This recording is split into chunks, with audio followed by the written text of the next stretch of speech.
May isang tunog na asterisk pack asterisk nang tumama ang tapon sa chandelier. Nanggagalis ang isang matulis na palamuti sa ilaw. Bumagsak ito ng malakas sa salaming sahig. Lumikha ito ng isang halos hindi mahahalata ang bitak, habang ang mga bisita ay masayang tumatalon at nagsasaya sa salaming sahig. Ganap na walang kamalay-malay sa paparating na panganib. Ito ay sa isang gusaling matayog na tinatawag na Skyview Restaurant. 150 metro ang taas. Binubuo ng 9,000 tonelada ng bakal at semento. Natapos ng 5 buwan na mas maaga. Isinasagawa ang isang malaking seremonya ng pagbubukas. Maingat na inihahanda ni Campbell ang pinakamahalagang sandali sa kanyang buhay. Sa restaurant na ito sa tuktok ng gusali, nakaplanong manligaw sa kanyang kasintahan na si Iris. Sa mismong sandaling iyon, napansin ni Iris sa tabi ng fountain. Isang batang lalaki ang sumusubok mangisda ng mga barya sa fountain. Lumapit ang isang gwardya para awatin siya. Binawalan siya nito ng may halong biro, na ang pagnanakaw ng mga barya sa fountain ay may masamang kapalaran. Tumango ang bata at humingi ng tawad. Pagkatapos ay mabilis na tumakbo palayo. Pagkatapos, sina Campbell at Iris ay nagpa-picture sa harap ng restaurant, masayang masaya. Pumasok sila sa elevator. Nakakalahati pa lang ang pagsasara ng pinto ay bigla itong na-stop. Dali-daling pinag-aaninag ng elevator operator ang lahat. Sabi niya, madalas daw mangyari yon. Tapos, malakas niyang itinulak ang pinto ng elevator. Dahan-daang umakyat ang elevator. Sa pamamagitan ng malaking salamin, nasisilayan ang kabuuan ng lungsod. May pagmamalaking ipinakilala ng elevator operator sa mga pasahero ang matayog na toring ito, na umaabot sa 150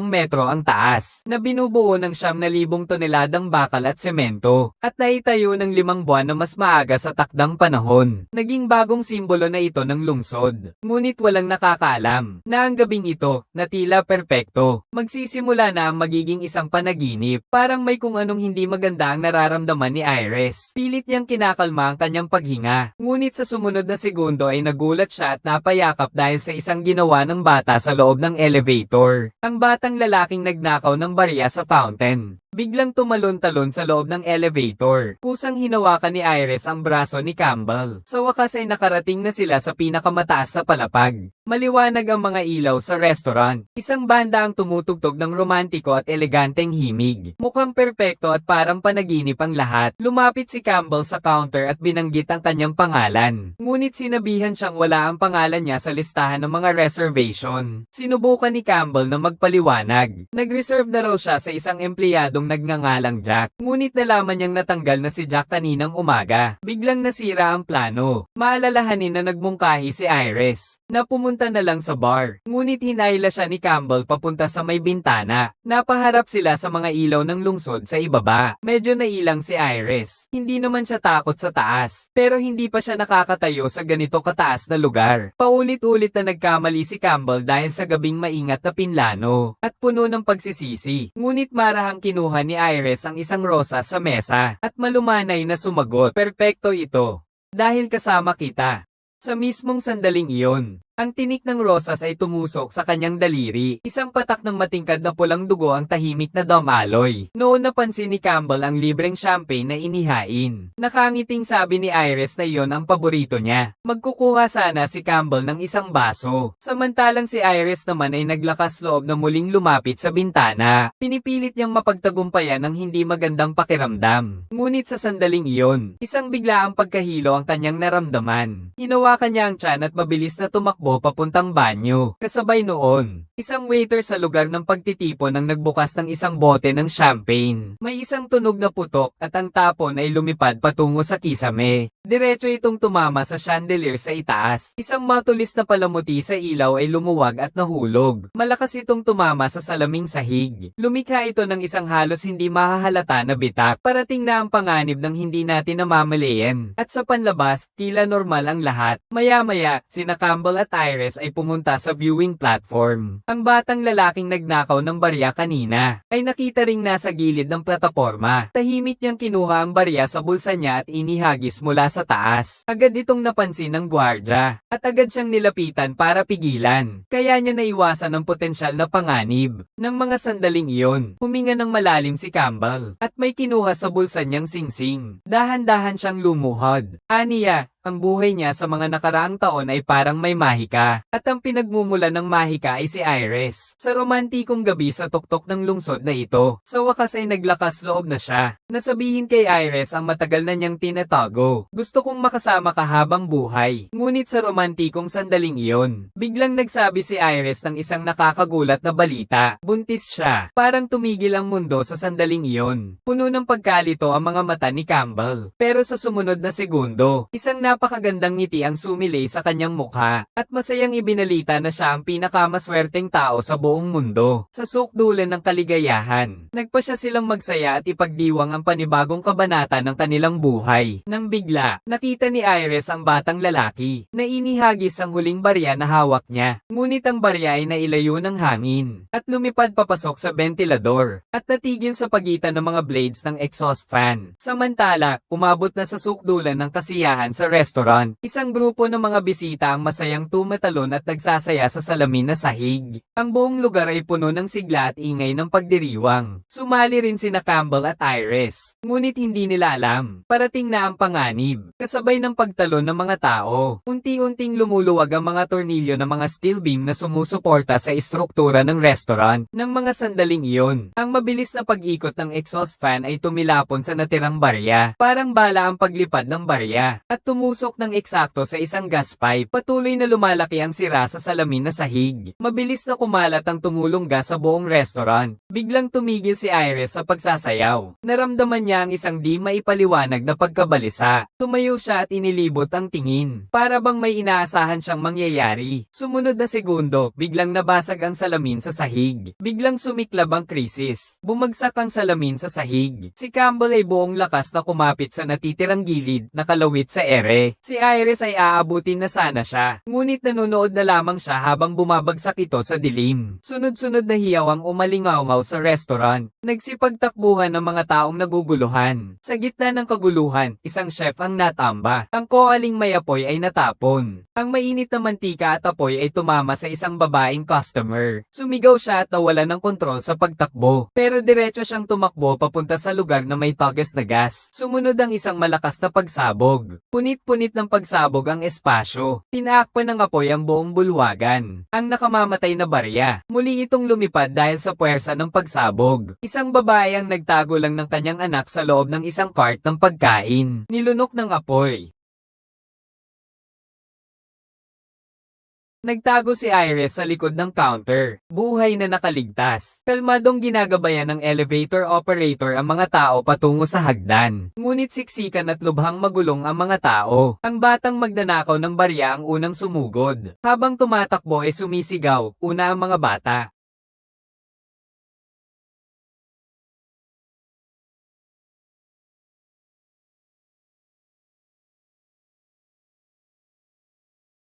Napilitang pumunta ang lahat sa tanging pagpipilian ng elevator. Nang mga oras na yon, isang mayamang tao ang nagsiksikan para makakuha ng pwesto. At malakas na tinulak si Iris palayo. Punuan na ang elevator at sobra-sobra na ang pasahero. Ngunit ang mayamang tao ay nagpumilit pa ring pumasok. Nang biglang humiwalay ang gulong ng elevator. Ang mayamang tao ay agad na naipit at napuruhan, at malakas na umalag ang restaurant sa ere. Ang buong istruktura ay nag-uumpisa ng gumuho. Nang gigilalas na natuklasan ni Iris na ang lupa ay lumilingon, at hindi pa siya nakakapag-react. Gumuho ang bubong, nag-crack ang mga pader. Lahat ay nagsitakbuhan na parang mga hayop na nakakulong sa isang kulungan. Ngunit wala silang matatakbuhan. Dahan-daang lumingon ang isang babaeng nakahiga sa bintana. Nakita niya ang hindi matatag na pag-uga ng piano sa plataporma. Kasunod ng pagbagsak kanina ng barya sa ilaw. Bigla itong nahulog at tumama sa piano. Ang huling pagbibilang ay nagsimula na.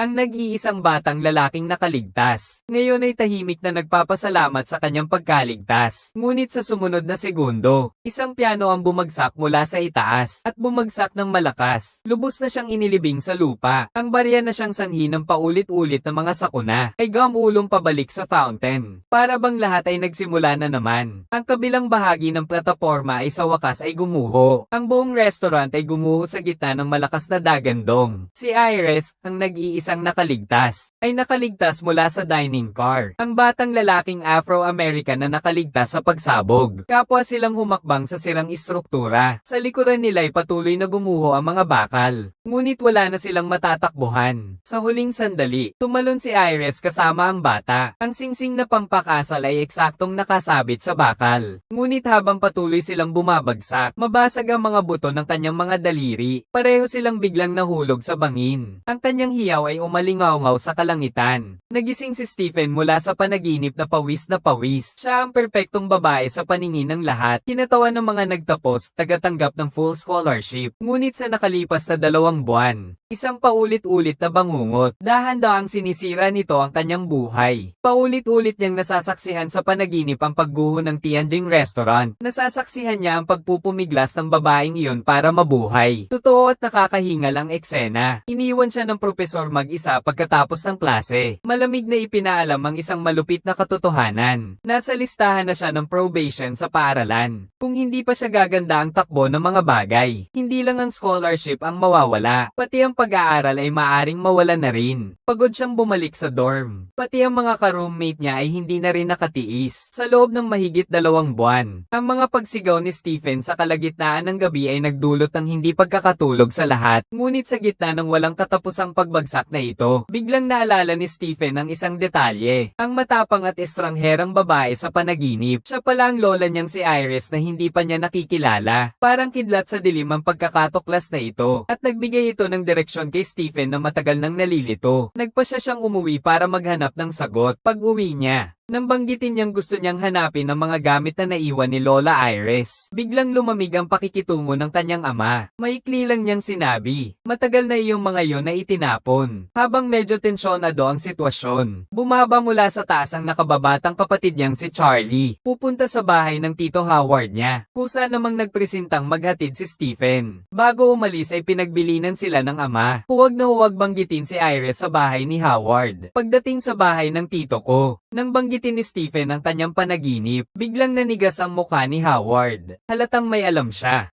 Pero iniiwasan niyang pag-usapan. Sa paulit-ulit na pagtatanong ni Stephen, sa wakas ay nagsalita si Howard. Sa harap ni na Eric, Julia, at Bobby, mga pinsan niya, inihayag niya ang madilim na sikretong matagal nang tinatago ng pamilya. Lubos na gumuho ang isipan ni Lola Iris matapos mamatay ang asawa. Hindi niya pinag-aral ang mga anak, ikinandado niya ang mga pinto at bintana at ikinulong sila sa bahay. Araw-araw ay nalulubog siya sa mga pantasya tungkol sa kamatayan. Gumuguhit siya ng mga bangkay, nagbabasa ng mga obituary, at nangongolekta ng mga balita tungkol sa mga sakuna. Sa huli, napilitang manggialam ang gobyerno. Inalis nila sa kanya ang mga batang sina Howard at ang kapatid nitong si Darlene. Ngunit kahit na wala na ang karapatan niyang maging tagapag-alaga, hindi pa rin tumitigil si Iris sa pangungulit. Sa iba't ibang paraan niya sinusubaybayan ang kanyang mga kamag-anak. Regular siyang nagpapadala ng mga liham na nakakapangilabot. Puno ito ng mga larawan ng mga pinangyarihan ng krimen, mga hindi maipaliwanag na mga babala, at mga hula na kanyang iginuhit. Huling mariing nagbabala si Howard kay Stephen. Mapanganib na pasyente sa pag-iisip ang babaeng iyon. Para sa kaligtasan, kailangang lumayo sa kanya. Ngunit palihim na binigyan ni Nanay No si Stephen ng isang senyales. Sa exhibit, nakakita si Stephen ng isang sobra, na naglalaman ng litrato ni na Iris at Campbell noon. Sa isang matayog na gusali, ayon sa address sa likod ng litrato. Nag-iisa si Stephen na nagtungo sa liblib na kubo sa gitna ng kagubatan. Isang lugar na ipinagbabawal at wala sa mapa. May mga barbed wire, CCTV cameras, at mga babalang karatula. Naglakas loob siyang mag-doorbell. Isang paus na tinig ng babae ang sumagot mula sa loob. Inutusan siyang umalis kagad. Ngunit nang malakas na sabihin ni Stephen ang kanyang pagkatao, ilang segundo siyang natahimik bago dahan-daang bumukas ang pinto. Pinauwi niya kay Stephen ang lahat ng gamit nitong dala. Pati telepono at susi, bawal daw dalhin sa loob ng bahay. Nagtatakang tinanong ni Stephen kung bakit. Mahinahon na sumagot si Iris. Hindi ikaw ang kinatatakutan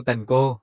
May iba pa. Pumasok si Stephen sa bakuran. Isang nakakagulat na tanawin ang sumalubong sa kanya. Puno ang loob ng mga patibong, mga alarma, mga bakal na panangga sa pagsabog, at mga graffiti. Para itong isang kuta na nagtatanggol sa isang di nakikitang kaaway. Dito, sa wakas ay nakita na niya ang kanyang lola na matagal na niyang gustong makita. Lubhang payat na ang matandang babae dahil sa kanser. Nang makita niya si Stephen, isang komplikadong emosyon ang sumilay sa mga mata nito. May pag-asa at takot. Una, inisip ni Iris na isang patibong ito na ginawa ng Grim Reaper. Pinanatili niyang tahimik si Stephen. Matapos ang ilang pagsubok, napatunayan na niya ang pagkatao ng kanyang apo. Ikinwento ni Stephen kay Iris ang kanyang naranasan. Sinabi ni Iris na hindi lang ito panaginip, kundi isang kutob niya. Pagkatapos ay sinimulan niyang ikwento ang nakakapangilabot na katotohanan. Mas nakakatakot ang kwento ni Iris kaysa sa anumang pelikulang pantatakot. Nang gabing iyon sa restaurant, nakita niya ang pagsisimula ng sakuna. Ang paggiba ng sahig, ang pagsabog, ang pagbagsak. Nakita niya ang kamatayan na kalmadong naghahanda ng kanyang patibong. Kaya sinimulan niyang baligtarin ang tadhana. Pinigilan niya ang batang lalaki na itapon ng huling barya. At agad na bumalik sa restaurant. Pinatay niya ang apoy sa kaldero ng kusinero. Kinuha pa niya ang mikropono. At sumigaw na basag na ang salamin sa sahig. Umalis na kayo. Ang kanyang pag-iingat ay nakaligtas sa maraming buhay. Ngunit ang kilos na ito ay lubos na nagpagalit sa kamatayan. Simula noon, isang paghihiganti na tumagal ng mahigit sa 10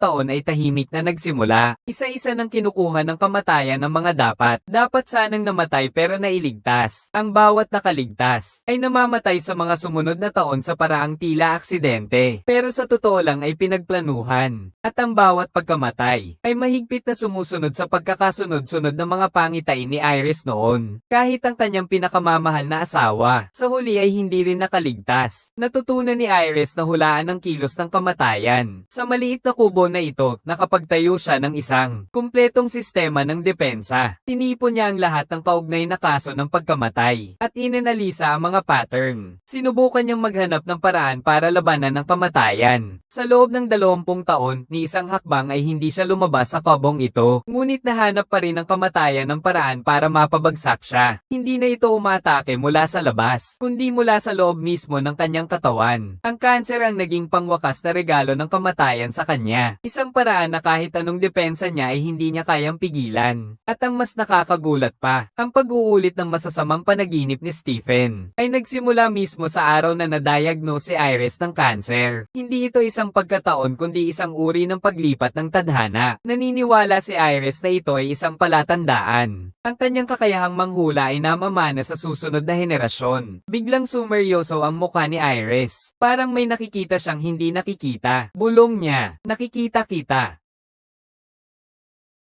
Si Iris ay sabik na ibinigay niya kay Stephen ang resulta ng kanyang pag-aaral habang buhay. Ang mga libro ay puno ng impormasyon. Lahat ng ito ay kanyang pinaghirapan sa loob ng maraming dekada. Mga resulta ng pananaliksik ukol sa mga pattern ng pagkilos ng Grim Reaper. Pilit niya kay Stephen na manatili at matuto ng mga kaalaman. Dahil masyadong mapanganib ang mundo sa labas. Ngunit ayaw tanggapin ni Stephen ang makulong sa loob ng madilim na kubo na ito. Mayroon pa siyang pag-aaral na kailangang tapusin. At mayroon pa siyang normal na buhay na dapat mabuhay. Nangako siya na madalas siyang babalik para dalawin kami. Pero alam ni Iris na konti na lang ang natitirang oras. Noong tumalikod na si Stephen at umalis, bigla na lang nais habulin ni Iris. Pero nang ihakbang na niya ang paa niya sa pinto, muli siyang pananghinaan ng loob at naistatwa sa kinatatayuan. Alam niyang naghihintay sa kanya ang kamatayan sa labas ng pinto. Biglang may isang malakas na hangin ang dumaan sa looban. Parang hininga ng kamatayan. Sumugod sa isipan ni Iris ang mga pattern ng kamatayan na siya mismo ang nagtala. Ang direksyon ng hangin, ang oras na ito, ang sandaling ito, sobrang pamilyar sa kanya. Sumigaw siya ng malakas, huminto, huwag kang aalis. Sumugod siya palabas ng walang pakialam. Isiniksik niya ang makapal na aklat na naglalaman ng mga resulta ng ilang dekada niyang pag-aaral. Sa bisig ni Stephen. Ngunit hindi pa rin makapaniwala si Stephen sa lahat ng ito. Hindi niya nakikita, hindi niya nararamdaman ang presensya ng kamatayan. Kaya't nagpa siya si Iris. Natapusin ang huling pagtuturo sa pinakamatinding paraan. Tinatayo niya si Stephen sa ligtas na distansya. Pagkatapos, sa mismong sandaling kanyang matagal nang nahuhulaan na kamatayan, walang pag-iwas na humarap sa itinakdang landas. Sandali pa, isang aksidenteng mukhang nagkataon lamang na pagkamatay ang nagpatala pa sa kanyang katawan. Hindi iyon aksidente. Iyon ang pangwakas na parusa ng kamatayan sa kanyang maraming taong paglaban. Ginamit ni Iris ang kanyang kamatayan. Pinatunayan ang kanyang teorya at nagbigay din ng pinakamalupit at pinakamulat na aral sa kanyang apo. Sa libing ng kanyang lola, ang ina nilang matagal nang umalis ng bahay si Darlene, ay sa wakas ay nagpakita. Pero hindi lumapit si Stephen para magpakilala. Hindi niya kayang harapin ang babaeng minsang nag-iwan sa kanila para ipagdiwang ang pag-uwi ni Darlene. Nagdao si Howard ng isang salo-salo sa kanilang tahanan. Ang matagal ng pagsasama-sama ay nagdulot ng saya sa lahat. Masyadong abala sa kusina. Nagtulungan silang lahat sa paghahanda ng pagkain at inumin. Nadulas ang kamay ni Bobby. Nabasag ang baso ng alak. Hindi na lang nila ito pinansin. Nagmadali ring maglinis si Bobby, pero hindi niya ito napansin. Ang isang maliit at matulis na piraso ng salamin na nahulog sa yelo. Maya-maya ay nagsimulang magmix ng inumin si Howard para sa lahat, at ang piraso ng baso ay napunta rin sa mga baso. Ang panganib ay dahan-daang lumalapit. Inanyayahan ni Howard ang lahat na mag-cheers sa gitna ng tawanan. Kakatapos lang uminom ni Julia ng alak, bigla siyang umubo ng malakas at mukhang natatakot. Akala ng lahat may nangyaring masama, pero may lumipad na insekto mula sa bibig niya na napasok pala. Buti na lang at walang nangyari. Naging magaan ulit ang atmosphere. Samantala, si Stephen na nag-iisa sa bahay. Lubog na lubog siya sa pagbabasa ng mga iniwang dokumento ni Iris. Binuklat niya ang makapal na death note. Siksikan ng mga detalye ng mga kaso ng pagkamatay ng mga nakaligtas sa Skyview Restaurant noon. Lahat sila ay namatay sa napakakakaibang paraan. At ang listahan ng mga namatay na ito ay sumasaklaw sa maraming dekada at patuloy pa rin. Sa kabilang bahagi ng party, inaanyayahan ni Bobby si Charlie na maglaro ng trampoline sa likod bahay. Masayang nagtatatalon at naglalaro ang dalawang bata, ngunit hindi nila napansin. Sa ilalim ng trampoline, ang isang matulis na pako na nakalabas, naghihintay sa tamang sandali. Samantala, nadisgrasya si Stephen sa kanyang pag-aaral.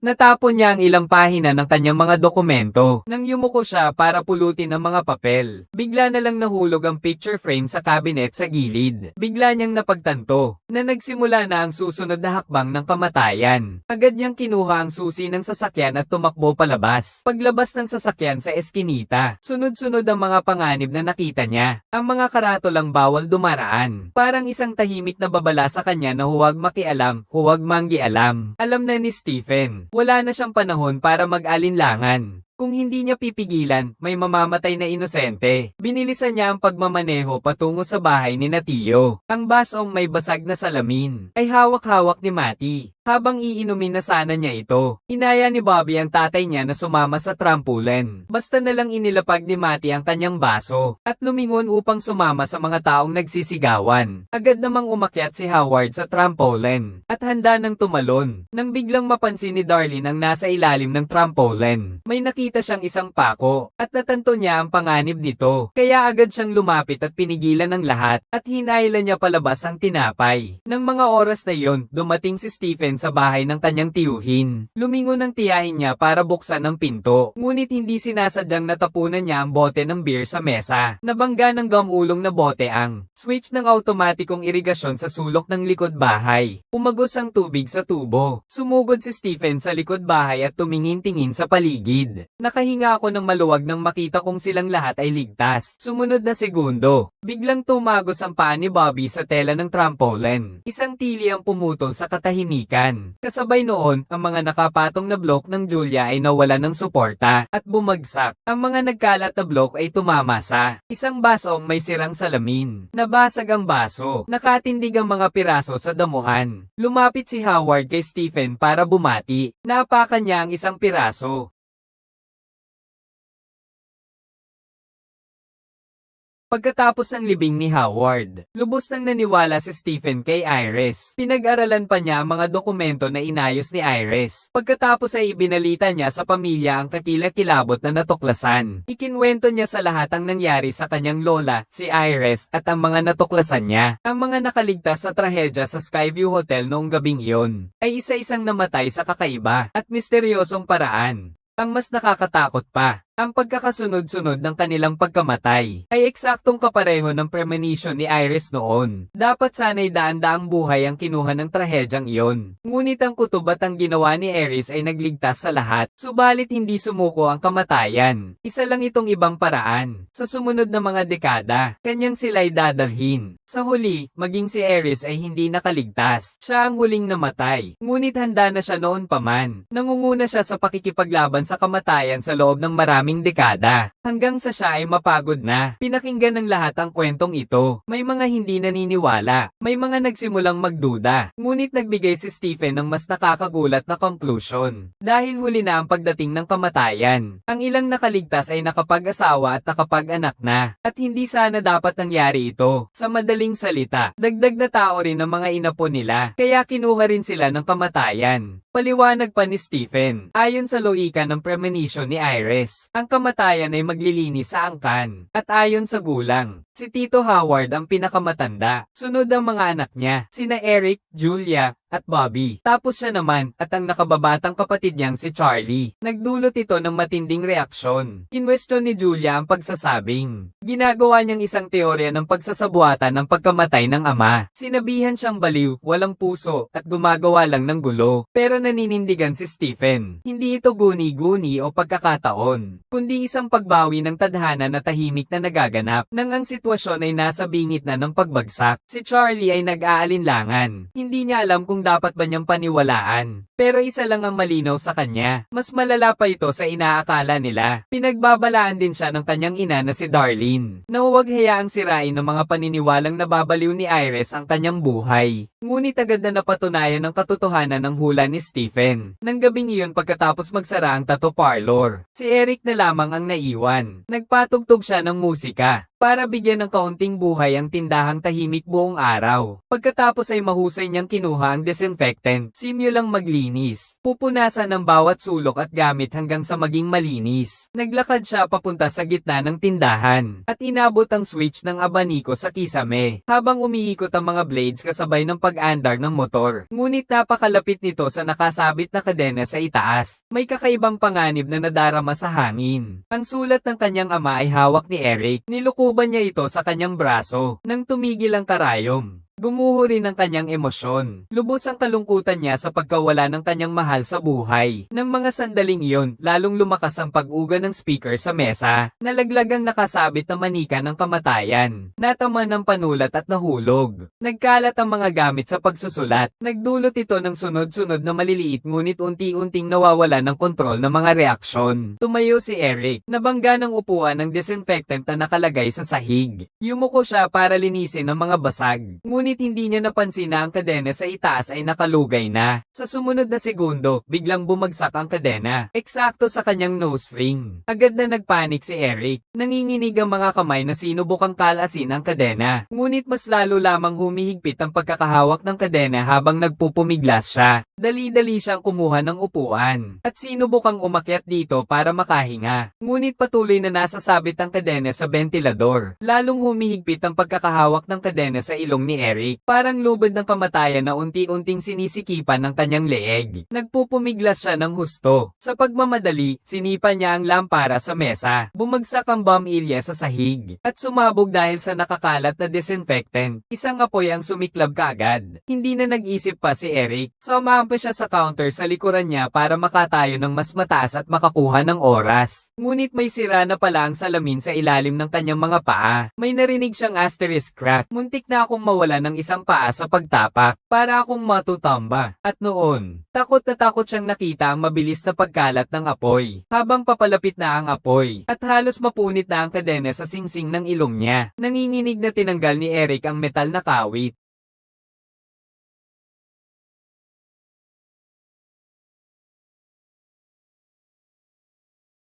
Kinaumagahan, Lagi na lang siyang nag-aalala para sa kaligtasan ni Eric. Kinuha niya ang kapatid niyang si Charlie at nagmadaling pumunta sa tattoo parlor para tignan ang sitwasyon. Pero pagkaalis pa lang nila, tumanggap si Charlie ng bagong balita. Nagkaroon daw ng sunog sa tattoo parlor kagabi. Nanlaki ang mga mata ni Stephen. Agad siyang lumingon at tinanong ang kalagayan ni Eric nang biglang may isang anino ang sumulpot sa daan. Bigla siyang nagpreno. Muntik nang mabangga si Eric. Buhay pa pala siya. Akala nila noon ay nasawi na si Eric sa apoy. Ipinaliwanag ni Eric na ang kanyang leather jacket ang nagligtas sa kanya noong araw na iyon. Birong-biro pa nga ni Eric na ipinakita niya ang mga paso sa braso niya at nagbiro pa kung angas daw ba. Nang akmang tatalikod na siya, biglang pinigilan siya ni Stephen. Seryoso ang mukha. Pinaalalahanan siya nito na dahil lang hindi siya nakuha ng kamatayan kagabi, hindi pa ibig sabihin ay ligtas na siya. Posible lang na pansamantalang naantala ang panganib. Pero hindi naman ito pinaniwalaan ni Eric. Tinuro niya ang tree trimmer at tanong, magugulo ba ito ng mag-isa, Stephen? Pero si Stephen ay lalong kinakabahan. Nag-aalala na siya sa lahat ng nasa paligid. Lahat ay maaaring patibong na inihanda ng kamatayan. Tinuro niya ang tree trimmer at sinabing maaaring mahulog ito at tatamaan ng manggagawa na gumagamit ng blower at magdudulot ito ng sunod-sunod na pangyayari. At ang mga bata ay naglalaro sa gilid. Maaari rin itong maging sanhi ng isang hindi inaasahang aksidente. Hindi niya alam kung paano, pero alam niya na ang paraan ng kamatayan ay hindi mahuhulaan. Tahimik ito, ngunit maaari itong dumating anumang oras. Pero hindi naman ito pinapansin ni Eric. Pinagbawalan siya ni Stephen na lumapit sa truck ng basura. Pero kusang lumapit si Eric sa truck ng basura. Sa tingin niya ang teorya ng kamatayan. Gawa lang pala yun ni Stephen na pangamba. Paulit-ulit na pinuputol ang kanyang babala. Kinu-question, tinatawanan. Hanggang sa sumunod na segundo, dumating na nga ang kamatayan. Bigla na lang nasapian ng aksidente si Julia. Nasagasaan ng rumaragasang truck ng basura. Napasigaw ang ilan sa takot. Habol ng habol siya at sumisigaw na itigil ng driver ang sasakyan. Pero ang driver sa loob ng sasakyan ay nakikinig ng musika at nag-chase cellphone. Hindi niya narinig ang pagsigaw ng tulong. Nang mga oras na yun, umandar na ang hydraulic pusher sa likod ng truck ng basura. Ang malaking metal na plate ay dahan-daang bumababa. Nilagay nito si Julia sa isang mahirap na posisyon. Nagpanik siya. Nagpupumiglas siya sa isang tambak ng nakakasukang basura, walang matatakbuhan. Sa pagitan ng buhay at kamatayan, si Stephen ay buong lakas na umakyat sa truck ng basura. At nanganganib na masipsip na hawakan niya ang braso ni Lilia. At sinubukang hilahin siya palabas. Samantala, sina Eric at Charlie ay nagtagumpay sa pagpigil sa truck ng basura. Ngunit ang biglaang pagpreno ng driver ay nagdulot ng matinding pagyanig. Kumalas ang kamay ni Julia sa kamay ni Stephen. Muli siyang bumagsak sa loob ng tren. Sinubukan niyang umahan ulit, ngunit huli na ang lahat. Sa isang iglap, walang habas na sumara ang malaking pusher plate. Di nagana nito si Julia, naipit sa pagitan ng bakal at basura. Maling-maling ang tanawin. Duguan at nakapangingilabot. Lahat ay natahimik sa pagkamatay ni Julia. Lubos na siyang gumuho. At tuluyan nang naniwala ang lahat sa sinabi ni Stephen. Lubos ang pagsisisi ni Stephen. Umiiyak siyang umamin na siya ang nagkamali sa pagkakasunod-sunod ng mga namatay. Kaya namatay si Julia. Ngunit doon lang umamin ang tiyahin. Na hindi pala tunay na anak ni Howard si Eric. Hindi siya kabilang sa pagkakasunod-sunod na yon. Kaya pala hindi siya originally nasa listahan ng mga mamamatay. Unti-unting nabubunyag ang misteryo. Lumilitaw na ang matagal nang nakatagong sikreto ng pamilya. Gumagalaw ang hiya, galit, at pagkagulat sa pagitan ng mga kapamilya. May umiiyak dahil sa hindi pagsasabi ng katotohanan. May nagtatanong kung sino ang tunay na ama. May nagsisisi dahil huli na silang naniwala kay Stephen. At saka lang napagtanto ni Stephen. Hindi naman ako lubusang nabigo. Totoo ang lahat ng kanyang hinula. Dahil lang sa misteryo ng lahing dugo. Nagkamali siya sa susunod na target. Kailangan niyang ayusin muli ang mga bakas. Naalala niya ang nabanggit sa mga tala ni Iris tungkol sa isang taong nakaligtas sa kamay ni kamatayan. Si William ang pangalan. Pero hindi naman sinabi kung sino ang taong iyon. Pinigilan sila ng nanay nilang si Darlene. Alam niya kung sino iyon. Nabanggit kasi siya sa sulat ng nanay ni Iris. Isang kaibigan daw na nagtatrabaho sa ospital. Muli na namang sumigla ang pag-asa. May pag-asa pa siguro silang makalaban sa tadhana. Pero kailangan. Dapat malutas ni Stephen ang lahat bago pa man kailangan kunin ang kamatayan ng isa pa niyang mahal sa buhay. Ang buong katotohanan. Sa silong ng ospital, nahanap nila si William. Isang ordinaryong tingnan ngunit may malalim na mga matang lalaking nasa kalagitnaan na ng edad.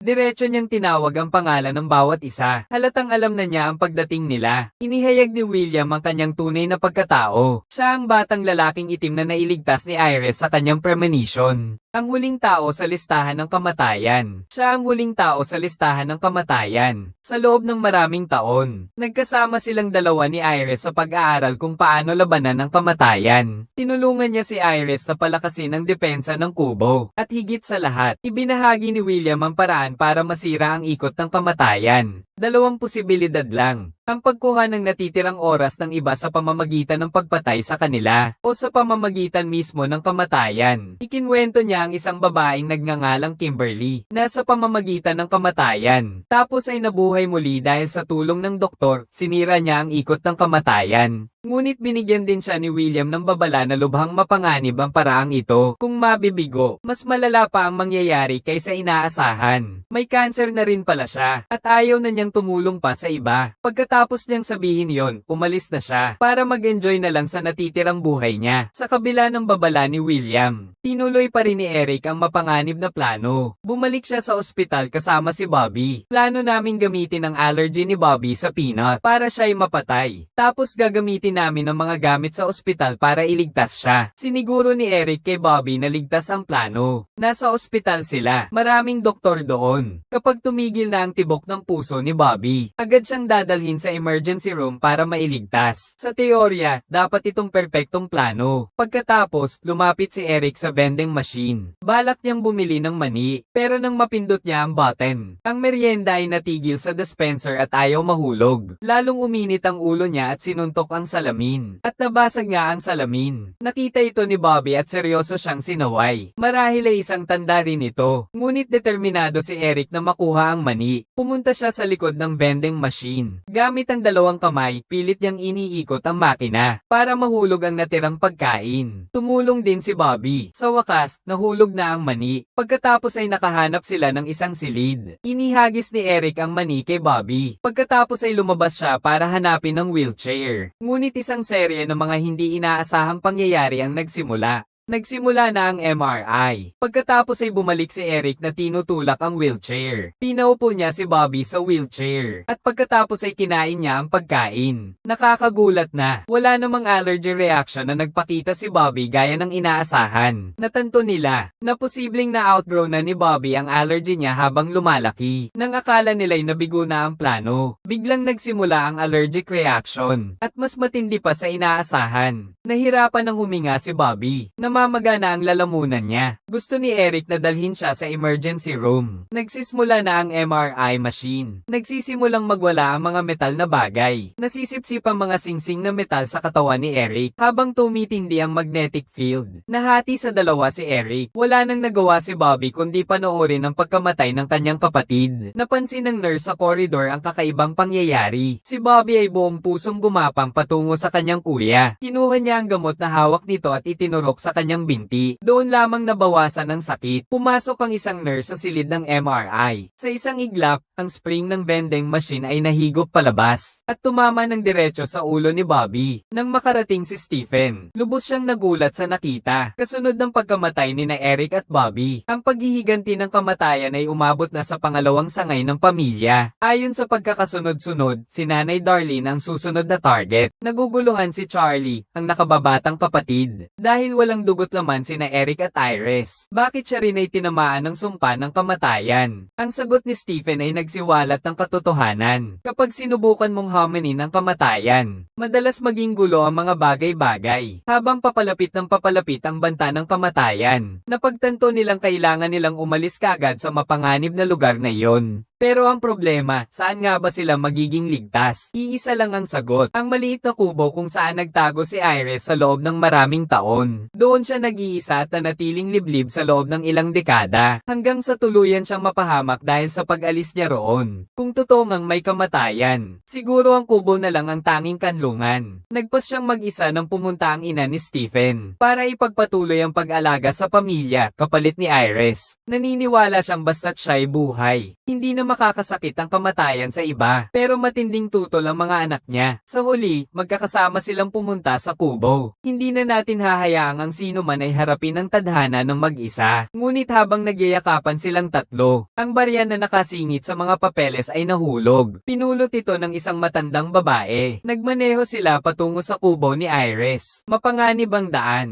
Mukhang alam na ng kamatayan ang kanilang plano. Sunod-sunod na mga aksidenteng tila sinadya ang nangyari. Bawat likuan, bawat stoplight, ay maaaring may nakatagong mga bitag na nakamamatay. Nang sa wakas ay marating na nila ang kubo. Nakita nilang nakakandado ang pinto, at ang paligid ay naging kakaiba at nakakatakot. Parang lumalakas ang presensya ng kamatayan. Para bang ang buong espasyo ay nasa ilalim ng kanyang kontrol. Binuksan ni Stephen ang pinto. Itigil ang sasakyan sa harap ng kubo.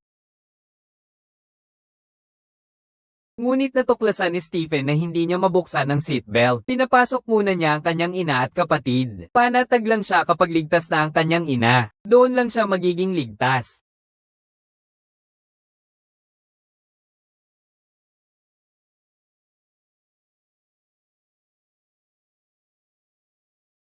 Malawak.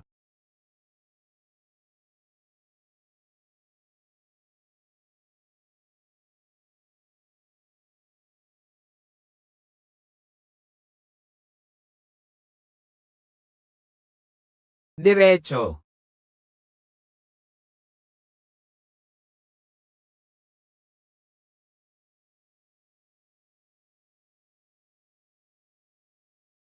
Naipit si Charlie sa ilalim ng isang tabla. Nahihirapan tumayo ang inang malubhang na sugatan. Tinulungan niyang buhatin si Charlie mula sa sahig. At saka pinapunte si Charlie para iligtas si Stephen. Sumunod na nahulog ang poste ng ilaw. At nabagsakan ng ina. Nang mga oras na yon, si Stephen ay nakulong sa tubig. Dahil hindi niya makalas ang kanyang seatbelt. At malapit nang mamatay. Tumalon si Charlie sa tubig. Kumuha siya ng kutsilyo para putulin ang seatbelt. Ngunit aksidenteng nahulog ang kutsilyo sa tubig. Nang mahanap niya ang kutsilyo at maputol na niya ito, nawawalan na ng malay si Stephen. Sinimulan ni Charlie ang CPR. Pagkaraan ng mahabang ilang segundo, nagsisimula ng huminga ulit si Stephen. Matagumpay na nailigtas ni Charlie ang babae mula sa kamatayan. Naniniwala sila na ang karanasang ito ng pagkabuhay na mag-uli ay nakabasag sa ikot ng kamatayan. Sa wakas, nakamit na nila ang tunay na kaligtasan. Ngunit nagbayad sila ng malaking halaga para dito. Inialay ng ina nilang si Darlene ang kanyang buhay. Pagkaraan ng ilang buwan, tila bumalik na sa normal ang buhay. Naghahanda si Charlie para sa kanyang prom sa high school. Ang 17 taong gulang na binatilyo. Sa wakas ay mararanasan na ang kanyang kabataan. Nakita ni Stephen ang masiglang anyo ng kanyang kapatid. At isang matagal nang nawalang init ang kanyang nadama. Ngunit habang inaayos niya ang rosa sa dibdib ng kapatid, di sinasadyang nasugatan ng kanyang kamay. Ang pangitain ay nagdulot sa kanya ng pagkabalisa. Nang mga oras na iyon, binuksan ng matandang babaeng nakapulot ng barya ang kanyang pataka. Nahulog ang barya.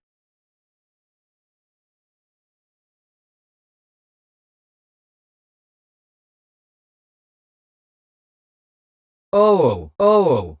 Sa gitna ng ipinakilala ni Charlie ang kanyang kasintahan sa kanyang ama, si Dr. Redek. Nang si Dr. Redek ay maunawaan ang karanasan ni Stephen sa pagkabuhay na mag-uli, ibinigay niya ang kanyang pagsusuri bilang isang propesyonal sa medisina. Tinanong niya kung si Charlie ay nagawa lang na mapahinga ulit ang paghinga ni Stephen na nasa kamang estado. Kung ganoon, ang puso nito ay hindi naman talaga tumigil sa pagtibok. Parang isang kidlat sa kalangitan ng mga salitang iyon. Bigla na lang nawala ang seguridad na naramdaman ng magkapatid sa loob ng ilang buwan. Namutla si Stephen. Napagtanto niya ang isang kakilakilabot na katotohanan. Hindi siya talaga namatay, naku matulog lang siya ng mahimbing. Ibig sabihin, hindi pa rin nababasag ang ikot ng kamatayan. Ilusyon lamang ang kanilang tagumpay. Panandaliang ginhawa lamang ang kanilang kaligtasan na ibinigay ng kamatayan. Ang mga buwang payapa nilang pamumuhay ay katahimikan lamang bago ang bagyo. Agad na nadama ni Stephen ang papalapit na panganib. Sinabi sa kanya ng kanyang pakiramdam. Naghahanda na ang Grim Reaper para sa huling pag-atake. At sa pagkakataong ito, hindi na ito kontento sa iisang target.